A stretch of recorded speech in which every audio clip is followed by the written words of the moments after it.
Hi there. Just going to adjust the light a little there. There we go.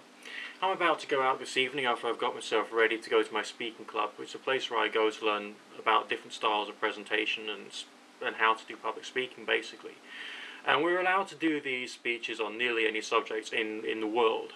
And these can be things you believe in, you don't believe in, you like, you don't like, anything. Alright, you can put any slants on it, you can practice with using different slants, doing the same, argument from different directions, and so on and so forth, because that's what it's all about. It's all about practice.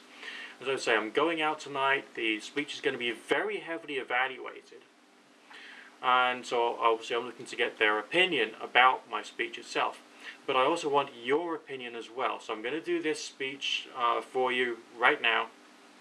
It'll only be a couple of minutes worth of your time, and if you could use the comment section to let me know what you thought about my rated delivery, the content, how I delivered it, and everything else, that will be absolutely tremendous, and I would find that very useful indeed. So here we go.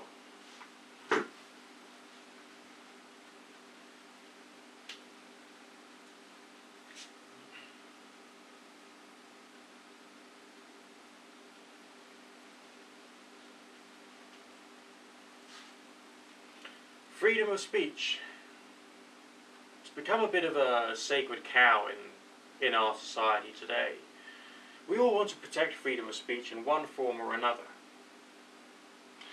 But it's rather peculiar. Let me give you an example. When there was talk of the Sun newspaper being potentially closed down, there were voices on the left and the liberal side of the political spectrum suggesting this was an attack against freedom of speech, which is, of course, rather curious. But from my point of view, I get the feeling that freedom of speech itself, and even democracy, has within it the seeds of its own destruction. You and I can easily point to a society from history that was more free in every possible way than the United Kingdom is today. More political parties, more ways of getting your freedom of speech out there. Everyone had the right of freedom of expression, no matter what their religion, no matter what their politics, no matter what their sexuality or gender or race or anything. It was in many ways the freest society in the whole world. But then, due to pressure, economic pressure and political pressure,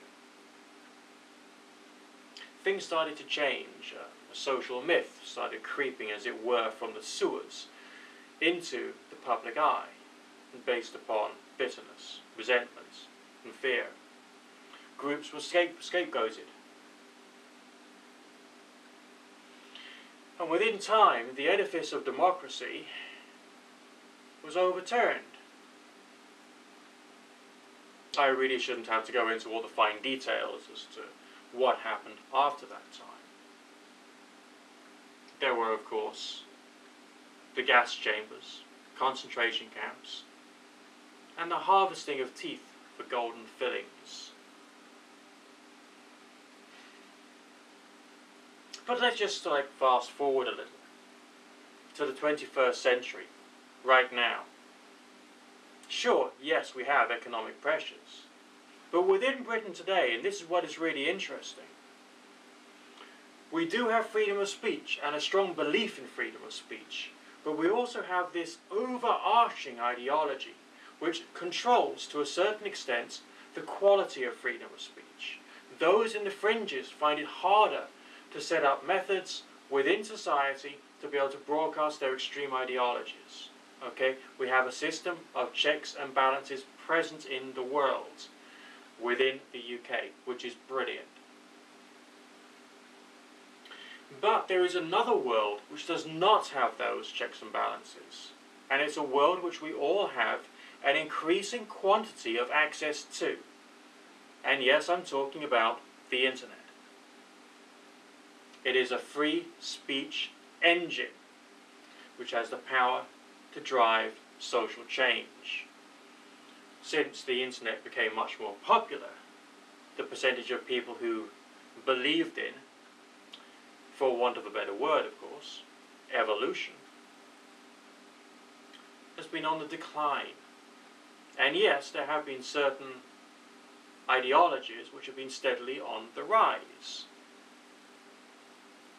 Complete, unbridled freedom of speech.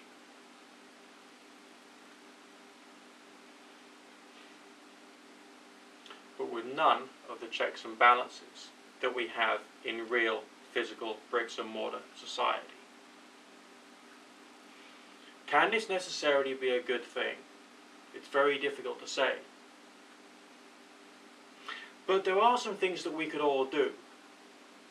Those of us who go onto the internet, whether you're looking out for the latest sports scores, to find out what's on television tonight, or just to look out for cute pictures of fluffy kittens. Have a look at a few other things. Do a few more searches and see what you find. Participate in a few more chat rooms and a few blogs. And see whether you yourself can actually do something to make sure that the extremes find it harder to broadcast to the outer world, and thus to bring the overarching system of checks and balances that we have in the physical world out onto the internet. Now, it's a simple solution. It's a solution that we could all get involved with. And considering the way that the economy is going, and considering the way that the world is going, maybe this is a solution that we need to do now, so that in 10, 20, 30 or 100 years' time, we could reduce the possibility of another final solution.